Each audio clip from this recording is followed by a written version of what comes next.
What's up, guys? It's KB. Make sure you subscribe to the Underground Sports Philadelphia YouTube channel. Click the bell icon down below so you don't miss a single video from us. And thanks for tuning in to another video from Underground Sports Philadelphia. Now let's get into it. Philadelphia, baby, you're going to love it. Best sports fans in the world. Actually, the worst, but that's what makes them the best. All right, I think we are all set. What is going on, everybody? Welcome into episode number 532 of Underground Sports Philadelphia, presented by the City of Vineland. It's KB and Matt coming at you from Underground Studios. We just watched the Phillies walk it off against the Toronto Blue Jays. We'll talk Phils.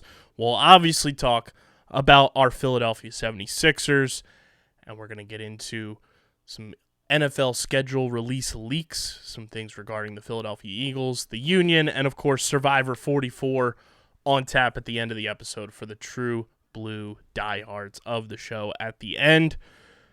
But before we get started, make sure you guys are following us at Underground PHI on Twitter, Instagram, Facebook.com/UndergroundSportsPHI.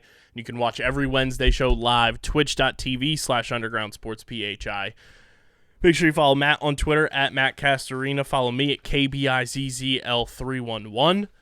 Subscribe to the podcast feed on Apple Podcasts, Spotify, or wherever you get your podcasts. Leave a 5-star rating and review. It goes a long way for helping the show continue to grow, helps more people find Underground Sports Philadelphia and all of the content that we're putting out in podcast form.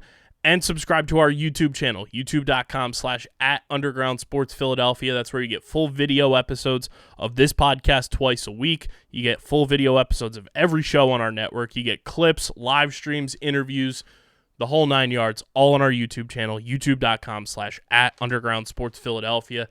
And like I mentioned, this podcast presented by the City of Vineland, and the City of Vineland Municipal Calendar features city-organized, city-sponsored, and city-affiliated events that are of public interest.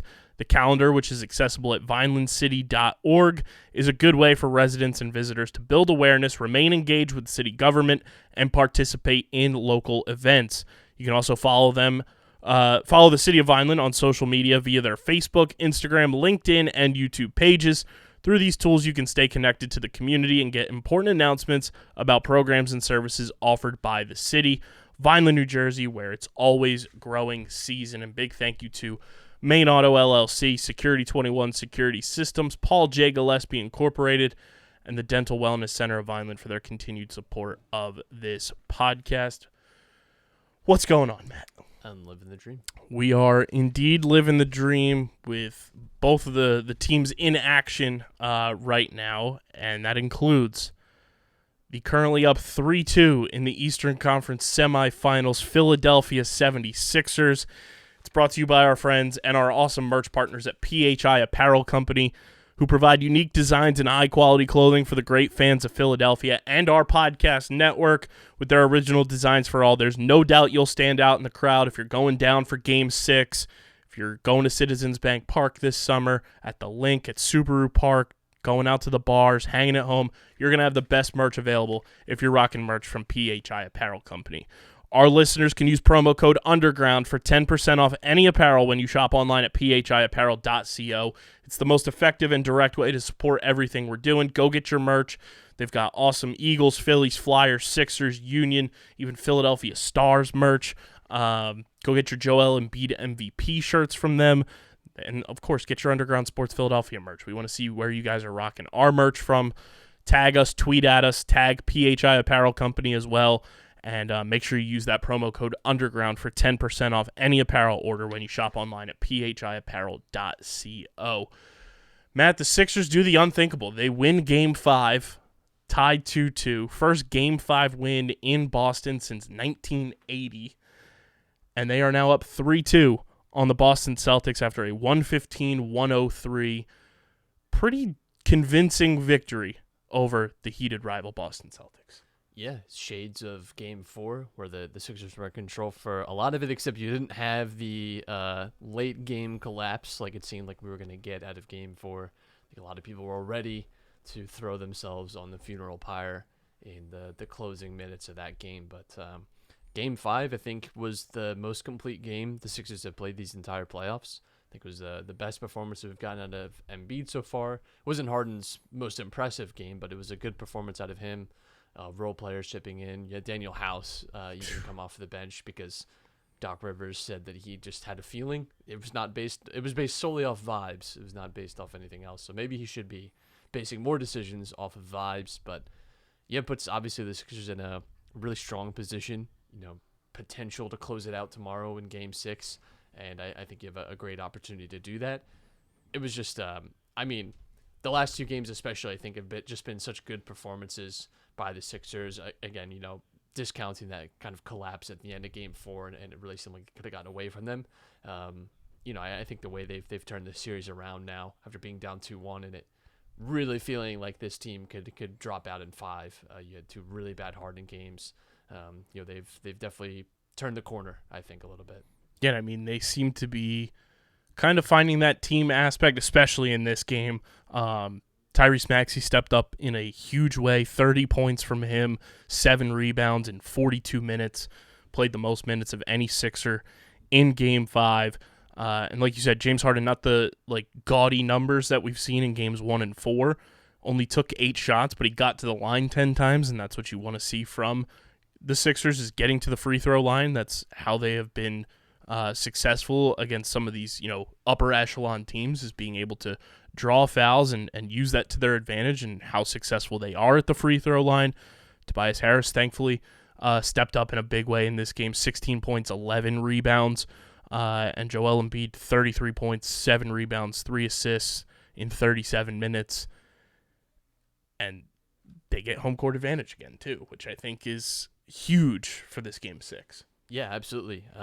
It's funny, though, because Boston has typically not done well in recent history at home in the playoffs. They have a 9-10 record in the last 19 home playoff games, so might actually be better if we were going to the Garden again. But obviously, having the opportunity to close it out at home is big. I will say, both home crowds, though, have not been at it, at all this series. You definitely heard a lot of booing in Game 5 in Boston, and I didn't think Game 3, the first quarter, I think there was a lot of energy, but that was also sapped out a lot with the Sixers' performance because it wasn't very good. But a lot of that was off the back of the MVP announcement and all that. I haven't thought that I don't think there really has been a home court advantage in this series outside of just having rest, and just being in your home city. I really don't know that the crowds have been engaging enough to really influence the teams in any way. So, I think we'll see how that goes. I think the Sixers definitely have a little bit of a psychological edge. It really felt like, I wouldn't call that game a Celtics implosion. They definitely felt like a defeated team, though. They're making some runs, and the Sixers just found ways and time again, if it was a Maxey dagger or whatever, to sort of just stop any kind of run. And you kind of just have to wonder what that might do, mentally to a Celtics team that has had a habit of, not performing well in big clutch situations this season. They've had a habit, I think, of losing control of games. Not that the Sixers have been perfect all the way around, but I think if you're looking at it from that angle, I think the Sixers have a real opportunity to really finish this off, and they should, because I think they've been really good the last 2 games. They've put on a good performance, and I think even too, Doc deserves credit for some of the adjustments he's made. He's had Maxey bringing the ball up, which really limits how Boston was trying to take Harden out of the game, especially in games 2 and 3. And I think that was a really smart adjustment. He's been willing to go with someone like Daniel House, right, and sort of try things. And I don't know that Doc of years past is doing that. I think he's made some good choices there. And the Celtics, listen, they could still win this. They were in the same exact position last year. They lose Game 5 and win 2 straight against the Bucks to advance. So I'm certainly not calling this series over, but I feel so much differently about this team than I did, at the beginning of this series and even just a few days ago. Saturday night, I was talking to a friend, and we were talking about the Sixers, and felt like, Harden's probably gone in the summer. I think we lose in 5, maybe 6, and it really did not seem like this team was going to be giving us these performances. And I'll say this too, Embiid, that was the healthiest. Embiid has actually looked all playoffs, even pre-injury. I think that was his best performance. He really did not wow me at all in the Nets series. So I thought that was his best performance. We've definitely seen him defensively really be a threat to the Celtics in this series. Like they are straying away from the paint when he is in it. And, Doc has been good about finding ways to allow him to still be able to influence the game defensively. Yeah, and I mean, I'm pretty sure they said in the first half Embiid was just wearing like a sleeve on his knee, didn't have the brace, and then he did add something later on in the game. But that's also a really good sign. It's like he's kind of testing the pain tolerance, seeing what he's capable of, and for him to be able to go a full half kind of, weaning off of the full knee brace, that's got to be a positive sign in terms of just his recovery. I mean, and he also reverse posterized Jaylen Brown on a block and ran up the court the other way and drew those are like the plays where we're kind of associate with Joel Embiid, so it's good to see him do that. It was also terrifying at the same time, but yeah, I think the fact that he's willing to do those things maybe means he's recovering well enough. That was my major point and concern of this series was I don't think you win this series without Embiid back, and I don't think you win this series without Embiid being back and him being at least 75% of himself. You really can't afford to have had a really diminished Joel Embiid in this series. Even if you just look at him from Game 5 to all the way back to Game 2, I think Game 2 he definitely looked like he was someone nursing an injury still.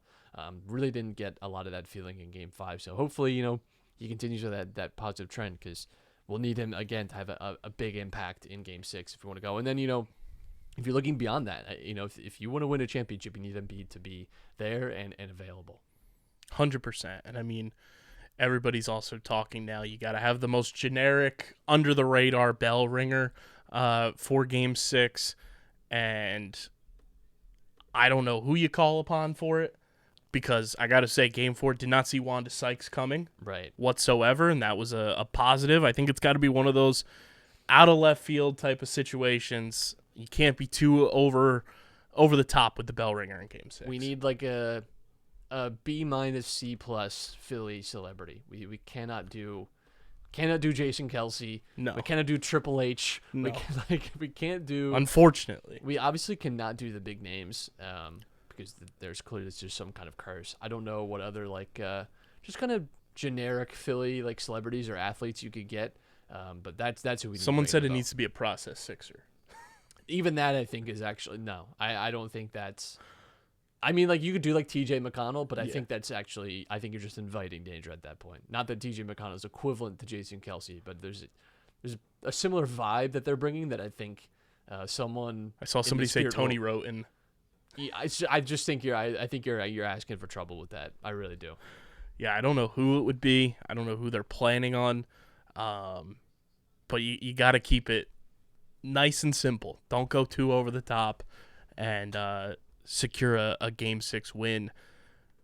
And finally, break this curse. It has been far too long. We talked about it right when the second round was starting.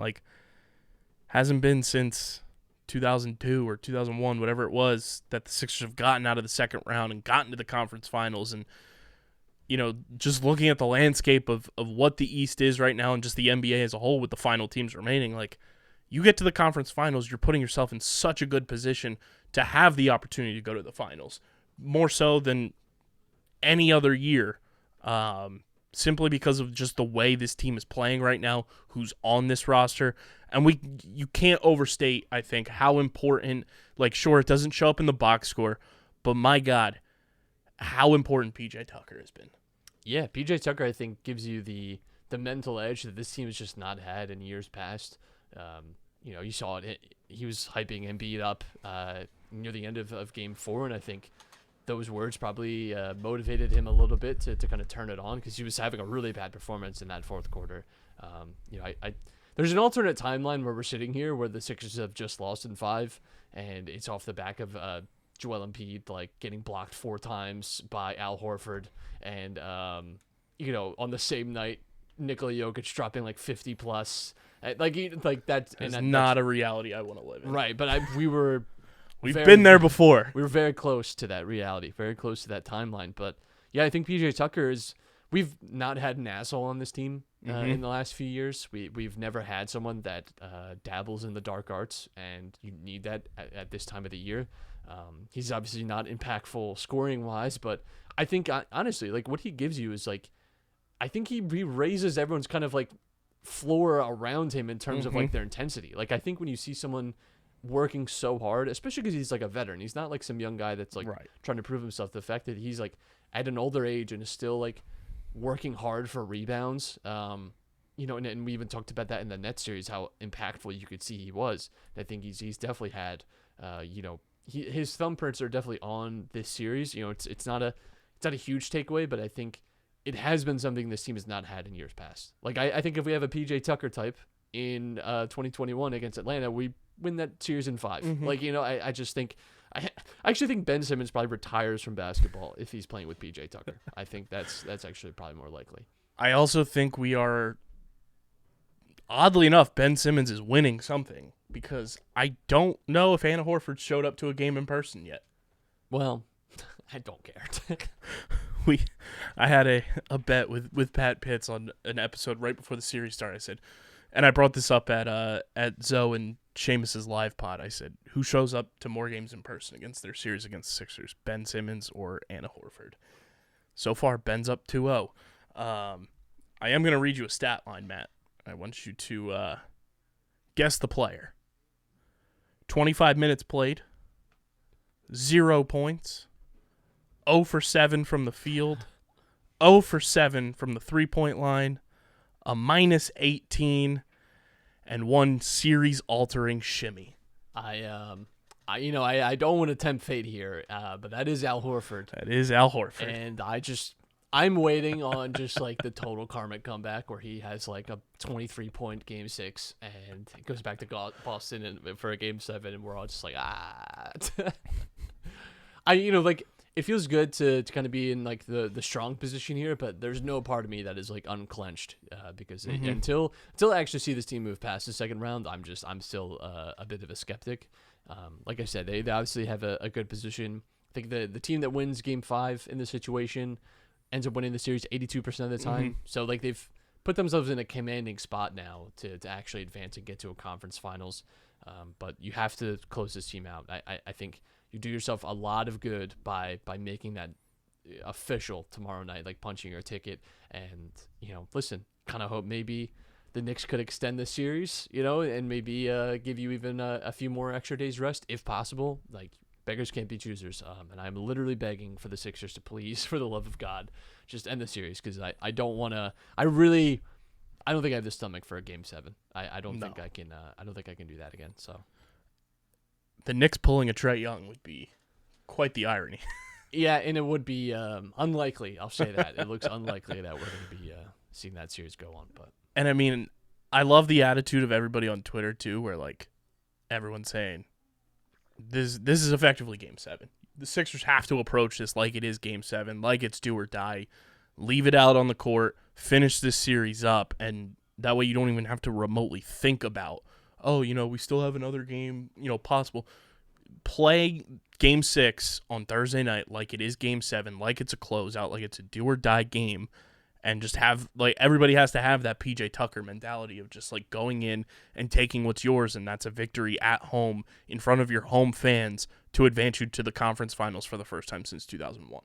Yeah, I mean, if you really think about it, too, I mean, this could, and I'm emphasizing could, because it's not there yet, but this could really be like a playoffs where the Sixers exercise a lot of demons, because I think we all heard the stat going into game 5, the Sixers were like 0-270 in game 5s, and especially on the road, had never done that. And you go into a team and a place that has really historically given you a lot of problems, and over the last few years has ended your season multiple times, a lot of times in embarrassing fashion. Like it's not even like the Toronto series where that was hard fought. I mean, a lot of times like it's been pathetic performances and just completely outclassed by Boston. So the ability to put that kind of in your rear view mirror is a really big opportunity, I think, again, mentally for this team.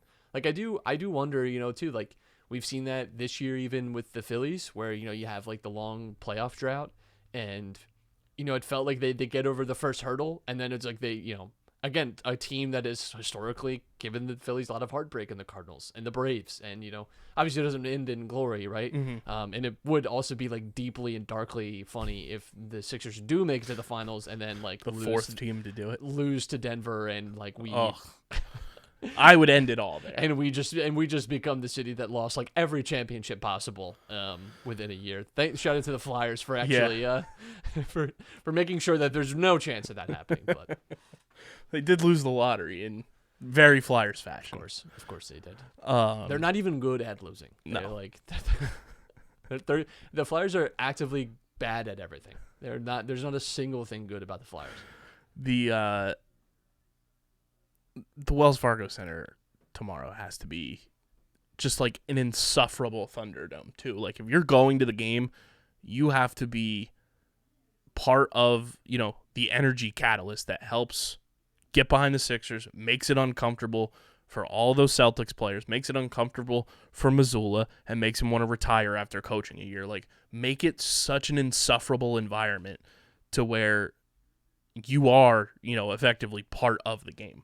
Yeah, I think when we were highlighting the series too, the two advantages that the Sixers had coming into the series was Joel Embiid, which was uncertain because we really did not know his status before the series and how available and what he was going to look like. And then is Doc. It's it's not often that Doc is pre-series like a better coach because I think again if you're it's way too early to talk about conference finals matchups, but I am worried about a hypothetical Doc Spoelstra matchup in the conference finals that does not fill me with a lot of joy, but it is an advantage in this series against Boston. And I don't necessarily think Joe Mazzulla's a bad coach. He's an inexperienced coach. He's an inexperienced coach, which is always tough in the playoffs. Like if you just look down the line of like rookie like head coaches to perform really well in the playoffs, it's like Ime Udoka last year in Boston. Like it's really not common for rookie head coaches to not just be well in the playoffs, but to win a championship. Like that is a big challenge across every sport. It is not an easy thing to do. I do think that he's doing some questionable things, but I don't think that he's been awful. But I wouldn't be shocked either if Boston ends up. I think both of these coaches are probably coaching for their jobs here. Like I think if the Sixers fall out here, I would be very hard for me to see Doc being back next season. Yeah. And I think if the Celtics end up losing this series, I wouldn't necessarily be shocked to see, because let's not forget too, Joe Mazzulla was not really their first choice either. The Ime Udoka thing was sort of something that just happened.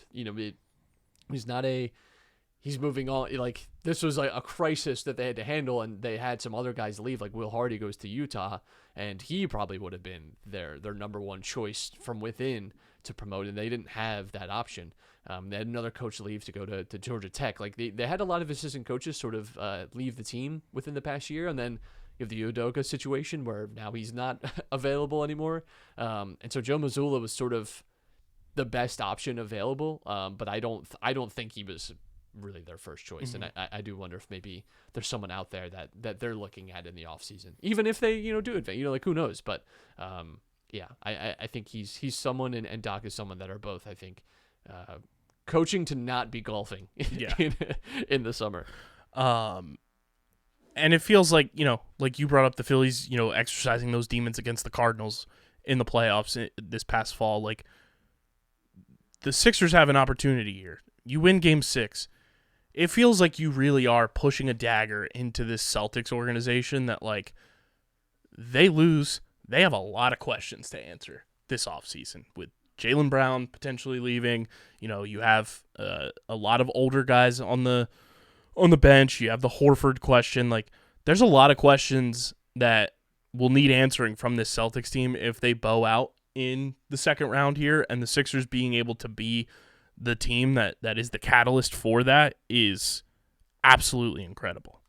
Yeah, I mean, there's stakes for both teams because everything you can say about Boston, you can say about Philly too. There's a giant James Harden question. There's a on the horizon Joel Embiid question, right? If this team doesn't make it out of the second round again. And if Harden leaves, it makes it really hard because this team is not in a position to really go out and make moves. It's not like they're freeing up cap space if that happens. So yeah, I mean, there are question marks no matter who loses this series. whoever loses the series is going to have a really bad time over the next few weeks. And again, obviously the Sixers up 3-2 in the series, but it could very easily tomorrow night we could be sitting around it a little after 10 o'clock thinking, shit, we got to go to Boston and win a Game 7. And that is, that's not an easy thing to do. So, so much is riding on tomorrow night for both teams. And listen, I don't know. I couldn't tell you. I think the Sixers have a good shot, but I do just get worried about the fact that I have to imagine Boston has a response. And last time I felt this way, they beat the brakes off the Sixers in Game 2, and so I do wonder that maybe there's that emotional response by Boston tomorrow night, and we get something good, and maybe they adjust a little bit. Maybe Jaylen Brown is allowed to shoot the ball a little bit more because he's been absolutely just a murderer for us this series. So it'd be good if he's still limited to under like 15 shots, but I do have a little fear about tomorrow night.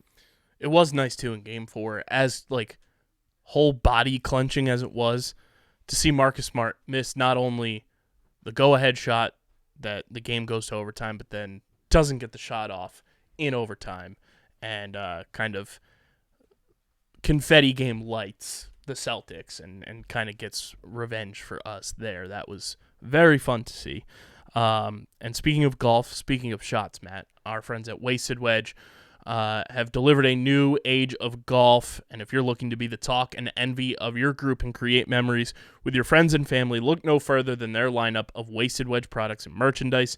These Wasted Wedges are a blast. I want you to think your traditional shot ski apparatus that you had back in the day, but it's a lot more easy to carry around. It's compactable, can fit right in the side pocket of a golf bag, and it's a lot less mess. There's no hot glue involved. There's no glass involved. It's all plastic, shot glasses and everything, easy to keep clean, and versatility. You can drink any alcohol out of these things, and they're a blast to drink shots out of on and off the course. You guys can check them out at wastedwedge.com or find them at Wasted Wedge on Instagram and Facebook. That's wastedwedge.com and at Wasted Wedge on Instagram and Facebook. Make sure you follow them over there. It is World Golf Day as we record this as well. So remember the name, wastedwedge.com. Shoot your shot here, Matt. Who's the player to watch in your book, or the player that you think needs to, be that X factor in Game 6 for the Sixers to win? I'm gonna go very obvious and very simple. I think if Embiid scores, like if you told me right now Embiid has like 36 and 13 tomorrow, I feel very good about us winning. He has been like the bellwether for this team, all year. Like we have owe so much of our success to him. If he has another really good performance tomorrow night, I have to believe that means we probably get the win. Even someone like Tobias, though. Tobias is, I think, again, I've used him as a litmus test earlier. Like, if you tell me Tobias has like 22 and he's like, where do I sign? He's like 7 of 16 or something. Like, like a pretty decent night for him. Yeah, but it's like he gets that off of like 3 threes or something. I think that's really where I'm looking at, and we'll see. I think Embiid, though, is who we kind of have to depend on to carry us home, because we started to see him definitely be a little more aggressive too in the last 2 games and working his way to the paint. I think he was a little too passive, and again, part of that is probably his injury. Mm-hmm. We cannot understate the fact that he's playing on an injury that he really shouldn't be playing on, probably.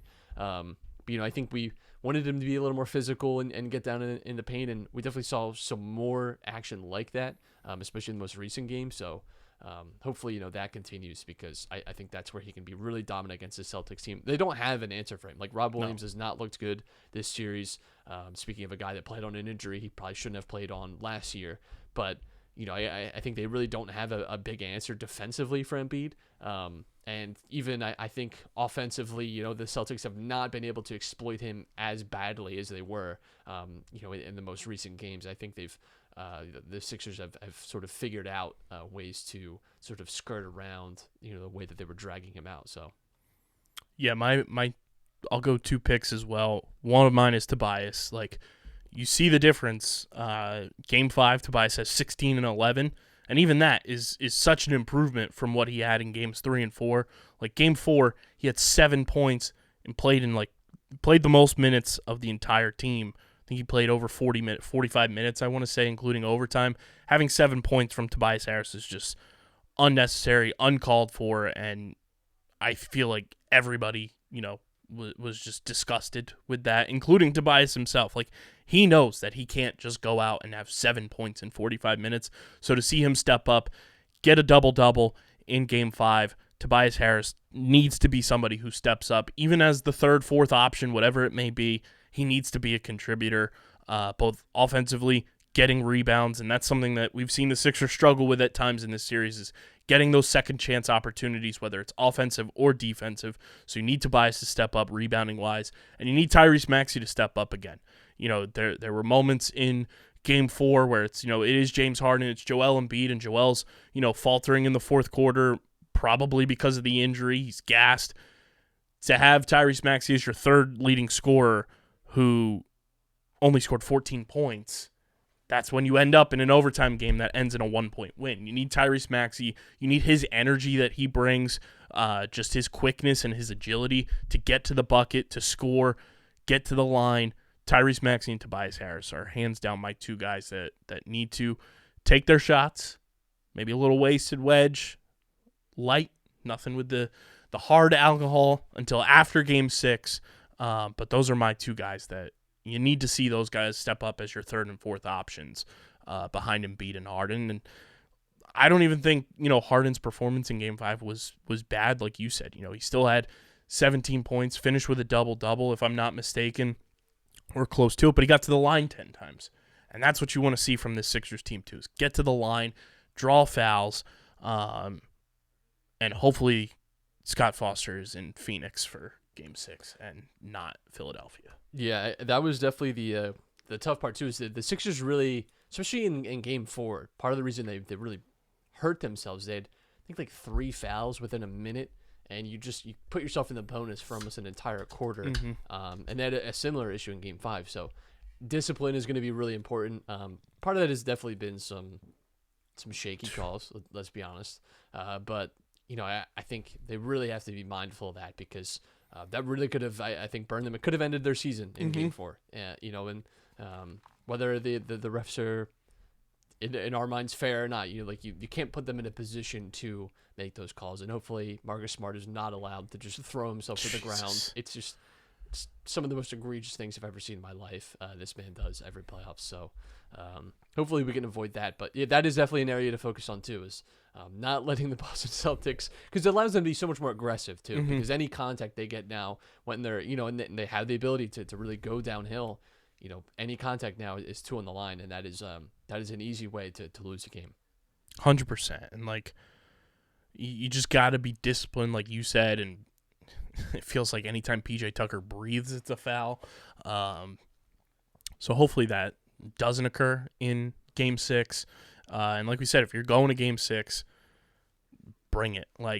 Leave everything out there in the stands, responsibly, of course, but make it hell for the Boston Celtics if you're going to be in the stands for Game 6. And get your Big Kennies at the Wells Fargo Center, too. Kenwood Beer in the Wells Fargo Center, the official beer of Underground Sports Philadelphia. It's a refreshing light beer, just 4.1% ABV, 127 calories, 10 grams of carbs, and it looks like they're doing a little rebrand on their logo, too. Looks real nice. Go check out their social media to see that. Go to kenwoodbeer.com and use the Kenny Tracker and see who has Kenwood Beer on tap in the Philadelphia area. Buy Kenwood Beer at your local Philadelphia area liquor store, or if you're in Eastern Pennsylvania, you can also get it at your local Whole Foods. Light body, light calories, plenty of flavor. The best light beer on the planet. Must be 21 or older to do so. And, of course, please drink responsibly. Matt, the Fightin' Phils get the series dub, a nice little 2-game sweep of the Toronto Blue Jays, and now on a 3-game win streak before they head out west to take on the Colorado Rockies and San Francisco Giants. Walk it off today in extra innings. They're now 1-1 in extra inning games this year. Edmundo Sosa scores the winning run. And the unfortunate news, though, is Jose Alvarado now on the injured list with left elbow inflammation. Hate that. Hated that. Hated that notification with a passion. But but the Phils look like they're getting back on track, sitting at 18-19 now, and hopefully a nice dose of Coors Field will wake up the bats even more. We thought Colorado coming to Philly might help us out, but yeah, Coors is it is like taking a PED, playing there. So hopefully, last time that we had with that really rough LA series, that was obviously tough, and I think they've rebounded quite well from that. I think the Philly season has been like just a metronome all year. It feels like we've been in some good rhythm at times, and then we're falling out of it pretty consistently. It just feels like every other week we feel like really good about this team, feel bad about this team, feel good about this. They have not found that consistency yet.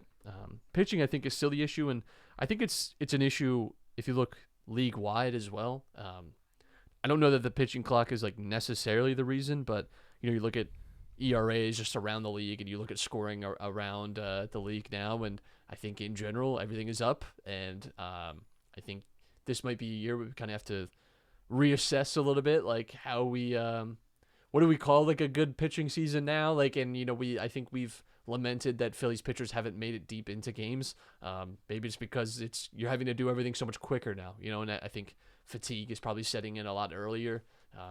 What probably would have felt more like a 7-inning game is now, being condensed into like a 4.5-inning game, right? Like, just that's the pace, that you're having to play at. So I think a team that could maybe bolster the bullpen in the back of the rotation, aka the Phillies, that's clearly going to be the objective, I think, at the trade deadline.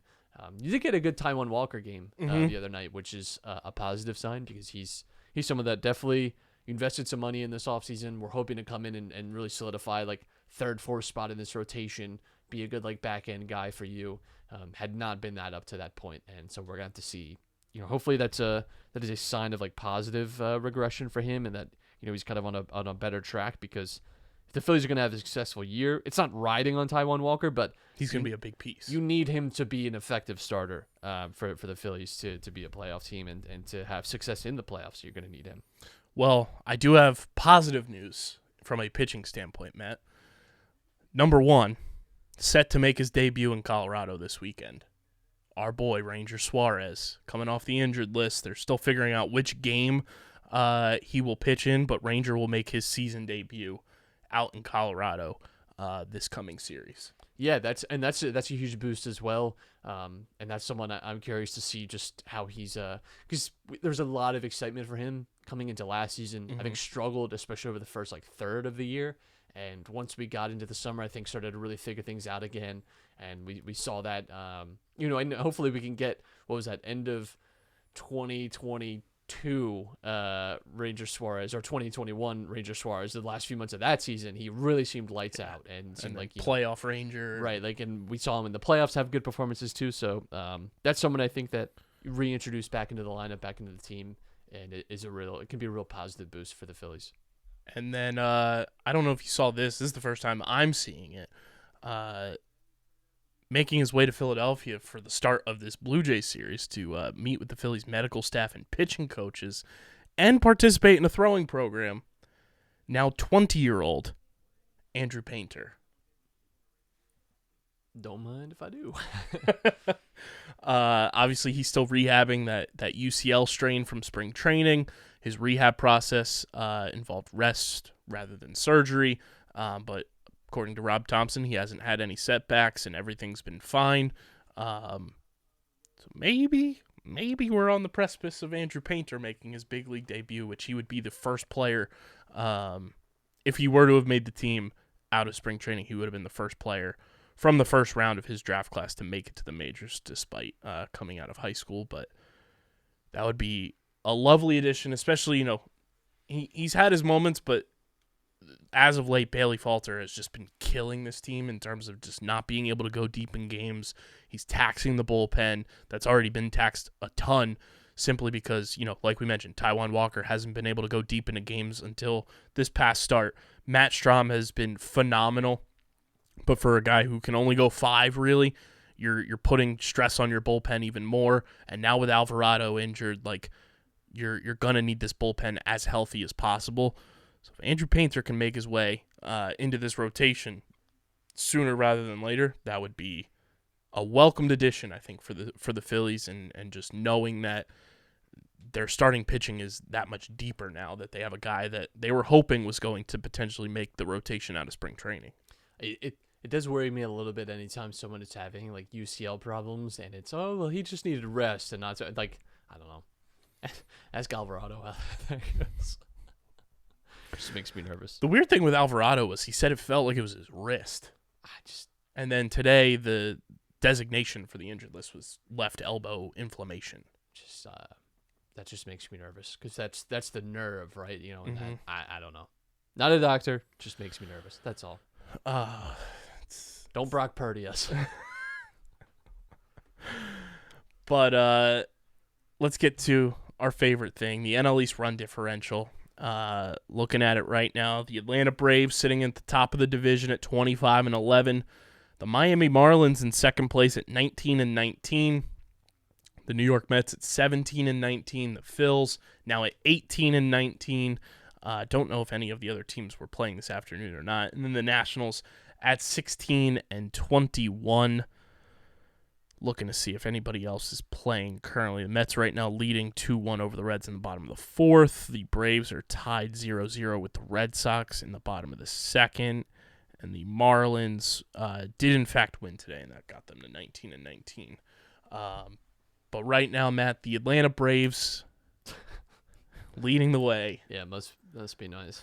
But only with a plus 62 run differential. Yeah, only. Only. Just a casual 7-game lead on the division.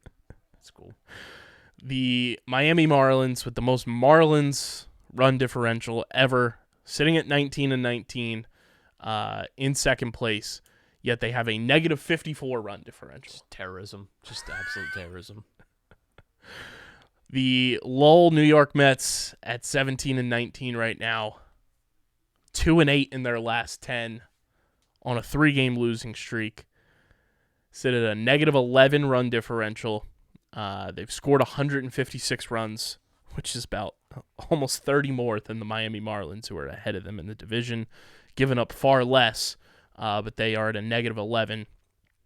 The Phillies, after today, don't know if the run differential's updated or not, but they are sitting at 18-19 now, so technically ahead of the Mets, who are currently playing right now. There we go. There's the update.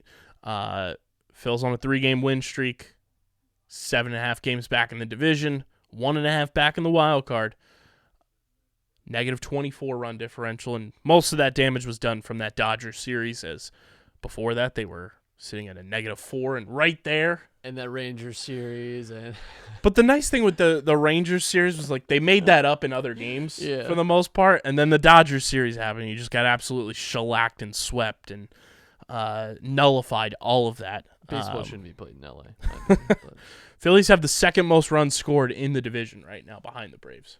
Yeah, I mean the offense has been pretty good this year. You know, they've been above average. You know, they haven't been elite, but and there's I think some underlying stuff that says they could probably be even a little bit better than they are. And I think that's also when you consider Bryce Harper's working his way back in.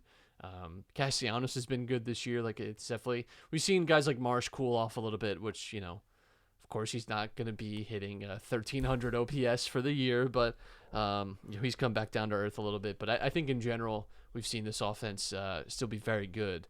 And, you know, that's a positive sign that, you know, that there hasn't really been a huge regression there or huge issues.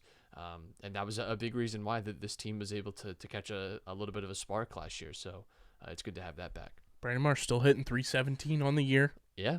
413 on base percentage, 587 slugging. Still got 1,000 OPS. 1,000 OPS is like a good year. That's like that is an all-star. You know, 1,300 is just like you are the best player in baseball. You are. And for Brandon Marsh, who was a guy that, like, you know, coming in last year, it was, oh, we got to fix his swing. That's the thing he's got the Gold Glove caliber defense, but, you know, we got to work on the swing. To be at 1,000 OPS, you know, half of a season last year with Kevin Long, and now a spring training and a month into the year with him now, I think Dave Dombrowski was right. You know, they had some minor tweaks that they had to make to Brandon Marsh's swing to improve what they saw in him. But the Phillies had a negative 24 run differential. The big thing, too, is like they just haven't been all that great on the road. They're 7-12 away from Citizens Bank Park this year, and hopefully a nice little dose of the Colorado Rockies and San Francisco Giants will fix that. The stolen franchise Washington Nationals, 16-21 on the year, 149 runs scored, 170 runs against for a negative 21 run differential. I can't believe they won a fucking World Series. It's unbelievable. It's unbelievable. An absolute crime. Luckiest World Series of all. I will say this, and this is controversial. That is the worst thing to happen in Washington, D.C. of the last decade. That is the worst thing that has ever. It's the worst thing that's happened down there. I don't watch the news, so I don't know what else has been going on. But that has to have been the worst thing that has happened. I think you could truly, just out of DC sports alone, make a top 5 worst things that have happened in the last decade in the Washington, D.C. area. I just cannot believe they won a championship. Daniel Snyder's emails. Yeah. The railing falling down. Which Daniel Snyder's emails? I think 4 of the 5 are probably Commander stuff. Yeah. So the Sean Taylor mannequin. I don't think that's in the top 5. It's bad, but I don't think that's top 5. True. I think it was. Again, out of everything even the Commanders have done, I don't even know if that's top 20. The railing almost falling on Jalen Hurts. Congress and the DEA are not raiding the facility because of the Sean Taylor mannequin like they are doing for other things, you know? The IRS is not pulling records from the Washington Commanders because of what they did. Daniel Snyder selling the team to Joshua Harris. What the fuck is up with Joshua Harris, by the way? Absolute cretin. He's like, how could I possibly hate me? Every Sixers fan hate me. Harris Blitzer Entertainment has the weirdest ownership collective of sports teams ever. It is just ugly duckling. The Sixers, the Devils, now soon to be Commanders, and then David Blitzer is like a minority owner of the Cleveland Guardians. I don't understand. I don't understand it. I'll never get it. That's okay. FSG owns Liverpool. I have stake in the Pittsburgh Penguins of all people. So it's just truly just the worst timeline. Phillies in third place though in the division, half game back of the Marlins, I should say. That's why you got to handle business against your NL East opponents though, especially this year.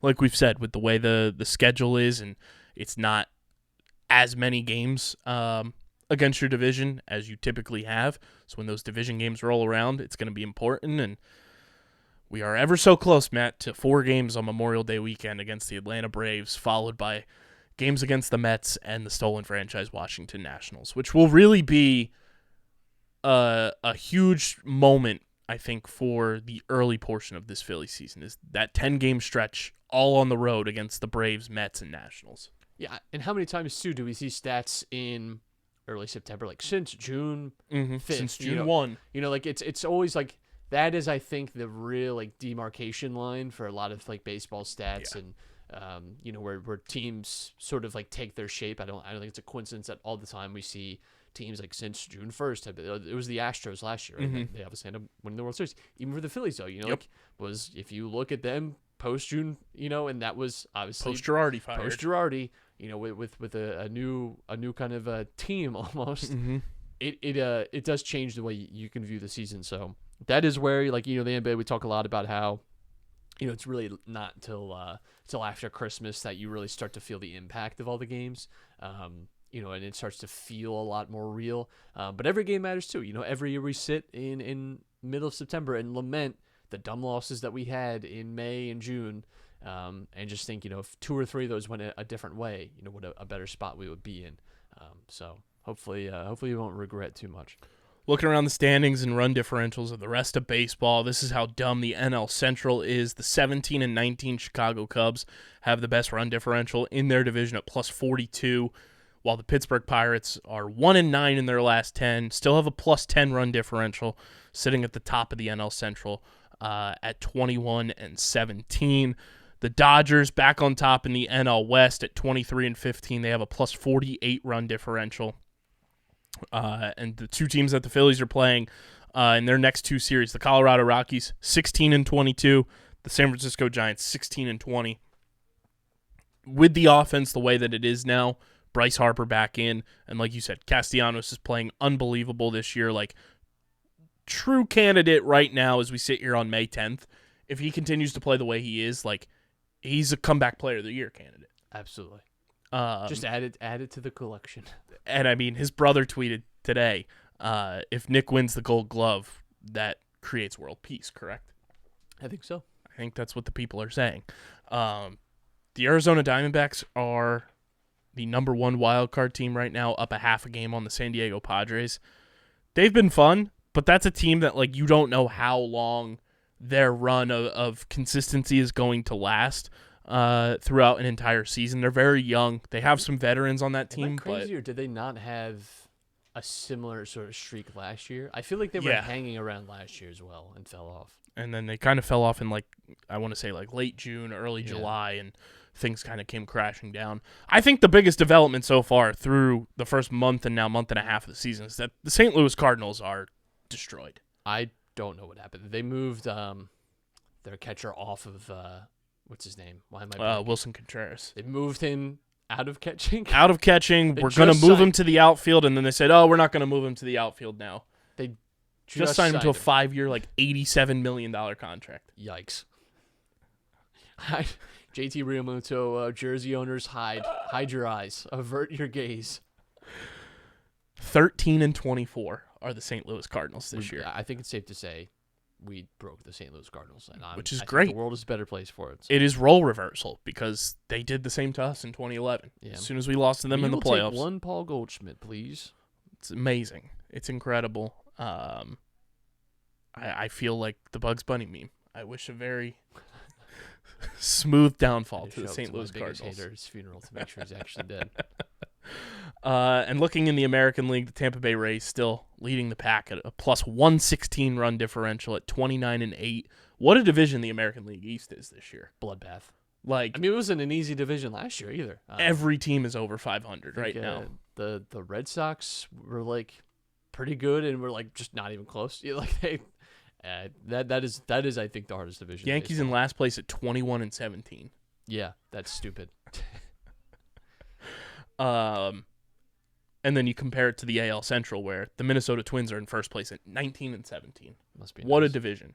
What a division to live in. The AL West, Texas Rangers. I don't feel as bad about that opening series against the Rangers right now. They're 22-14 with a plus 82 run differential. DeGrom's hurt, which is expected, but they're playing really good baseball. And the fact that the Phillies, got mollywopped, they lost that series, like, I don't feel as terrible about that now looking back at it. I mean, I still feel bad about it. I feel bad, but like it's at least not, it wasn't a bad team that did it to us. Right. But, it's not like the Rangers are now sitting at 13-24 and took 2 out of 3 from the Phillies there, or whatever it was, 3 out of 3 and swept them. The Oakland A's, Matt, 8-30 on the season, a negative 142 run differential on May 10th. I don't know if we talked about it or not, but the A's are offering now a summer package for tickets, 37 games for $99. Well, not a bad day out. So they're averaging about 2,500 fans right now. Sad. You could go to a game and sit in any seat you want every single inning. Just sad. It's brutal. I posed this question to Pat Pitts on the last episode too. The A's feel like a prime team right now for like a collective of athletes to go in and purchase that team from their current ownership group. No shot. They want to move to Vegas so bad. They want to. Big bailout. It sucks. But they feel like that type of team that yeah, that would be the case because they're at an all-time low right now. Which is brutal. And even after they signed the land agreement in Vegas, they're now looking at other places because Kyler Murray, first player owner. Didn't even think of that. He's got that nice little contract. Maybe the Carters just pay him to fuck off.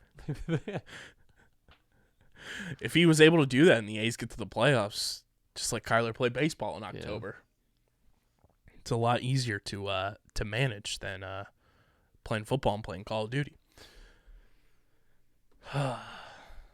Poor A's fans. If you're an A's fan, reach out to us because I just want to pick your brain of Sending you my best. how you're handling this right now. Matt, we haven't talked about it since it happened, but unfortunately the Philadelphia Union did end up losing to LAFC in the CONCACAF Champions League. But they are back at it, doing their thing, and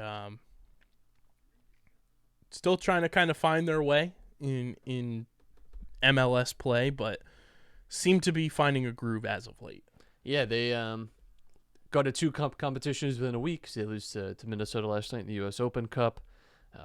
It's been a tough season so far, just because definitely a lot of travel and things like that. But I'm ringing the alarm bell a little bit because I'm just not seeing the consistent performances like we were hoping for, and offensively this team has not hit the levels that we kind of became accustomed to. Now, granted, they did not hit those levels until mid-season last year. It wasn't really until the summer that we started to see this team click, and but they're a little ways off of where they were this time last year. I think it's like 4 or 5 points difference. So, there's I think a little bit of cause for concern here, and it just feels tough to it's obviously losing the semifinal against LA. That was always going to be just such a huge emotional challenge more than anything, and I just did not feel good about that matchup because I think one of the problems for this team this year has been so often you see teams that make it to championships or to finals and have a tough year next year. I think a lot of times you kind of just want to.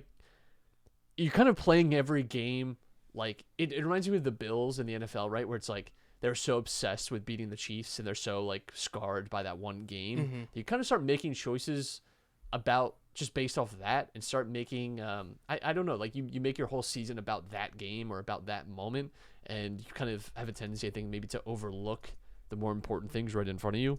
I don't know if that's what's happening in the Union, but it just feels like that type of year so far, but still plenty of time to turn it around.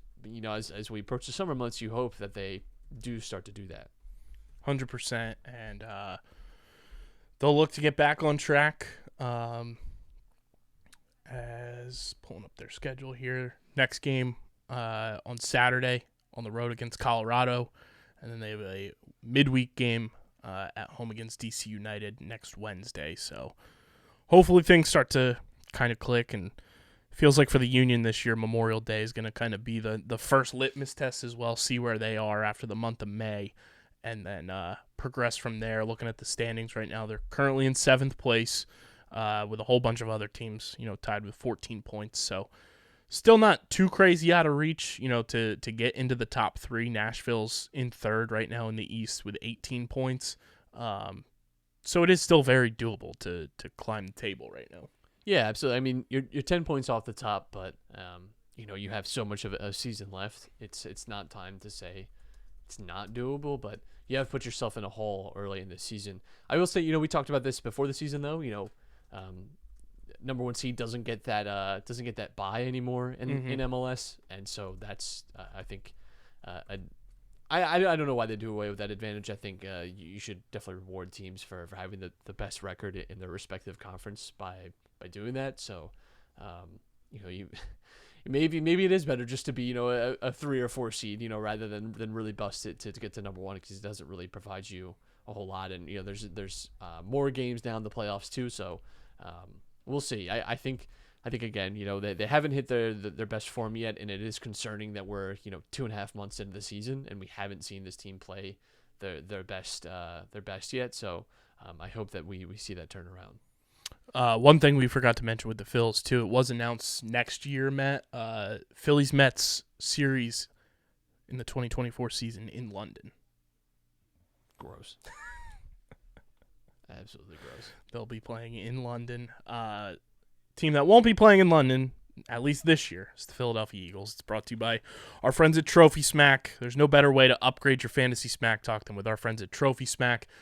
Go to trophysmack.com/underground. Check out all the belts, metal wall art, trophies, rings. They do all the custom engravings as well. trophysmack.com/underground and upgrade your fantasy smack talk today. Matt, the NFL schedule comes out tomorrow. But we have gotten a few leaks across the internet. Most notably, the Eagles announcing that Christmas Day 2023, Eagles-Giants at home at the Link, 4:30 p.m., is the first announced game for the Eagles this year. Get all your Christmas money together responsibly and bet on all the Boston Scott touchdowns. Yeah. Another leak that was kind of surfaced was Jason and Travis Kelce's mom posting on Facebook that week 2 will be Eagles at Chiefs, not the Thursday night opener that everybody's expecting. So not too sure what that will be. Understand that, it's probably gonna be Bills Chiefs or something. Probably, or Bills Bengals. Yeah. But not sure if that's accurate or not. But that has been put out there by Mama Kelsey. And then I saw a tweet earlier today that the NFC Championship game rematch is going to take place. The tweet has since been deleted, so not sure if it's 100% accurate, but December 3rd, Eagles-49ers will be taking place. So a little late season NFC Championship game rematch where the Eagles will hopefully decimate the 49ers' hopes and dreams once again. But the NFL schedule release happening tomorrow, so we'll see when the Eagles are playing their known opponents throughout 2023. But Christmas Day, more than likely, we're going to have Sixers and Eagles. Great. I shudder to think of what the Sixers team could look like at Christmas. So hopefully the Eagles take care of business against the Giants on Christmas Day. Long ways away from that, though, but Matt Buffs and stuff, Survivor 44, brought to you by our friends at Tomahawk Shades, the best small batch eyewear in the game. You guys can go to tomahawkshades.com, check out all their sunglasses, blue light glasses, prescription lenses, and everything in between. Tyson Apostle, also part of the Tomahawk Shades family. Go to tomahawkshades.com, use promo code USP at checkout for 25% off your order from our friends at Tomahawk Shades. The Full Tilt Boogie went down last week, Matt, and Franny voted out at Tribal Council. Now, things are getting a little bit tighter. Our boy Danny survives yet another week, somehow, some way. This week's episode titled, I'm Not Worthy, and we'll see what happens. But your thoughts on last week's episode and Franny getting the boot. She had become a challenge beast, as we talked about last week, and she had shown a real ability to win these individual challenges. And I think everyone kind of realized that not only is she good at the challenges, but everyone seems to like her, and that it would be probably hard to beat her at a final 3. And so felt like maybe an opportune time to do that.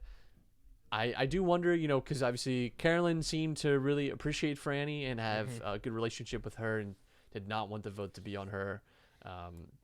And so I'm curious to see what that does. Obviously that was a big part of the promo for this week, is that Jam Jam and Carson maybe lost control a little bit of that alliance, and that Carolyn is probably rightfully upset too, because I think she's really been disrespected a lot by people who have just not listened to her or taken her seriously on her advice or her strategy. So maybe this is an opportunity for her to sort of take her own game into her own hands and maybe lead a little charge here. And I would love to see it, because she is an absolute pleasure to watch. She is just honestly just one of my favorite survivors ever. It would be electric. It's going to be fun to see what happens. And we did get confirmation today, Matt, that season 45, 90-minute episodes of Survivor coming in the fall, which is great. I think that's a good thing, and something that I think we've wanted for a while. So I'm looking forward to that. I thought last week was really interesting, and I think people are we're gonna see like a good splinter this week. I really do, because I really do think Carolyn might just break off. And listen, Carson and Jam Jam have a lot of power in this game, but people are aware of that too. Like I don't think they're flying under the radar necessarily. I think people have noticed that they play the middle very well. So I wouldn't even be necessarily shocked to see them split up. But Danny, I think, has been on everyone's lips for the last 3 or 4 tribals, and has somehow sort of skated out from that. So there's a lot of people that I think are in serious danger this week going on. Yeah, so remaining castaways, Jam Jam, Carson, Lauren, Heidi, Danny, Jamie, and Carolyn. it's going to get wild.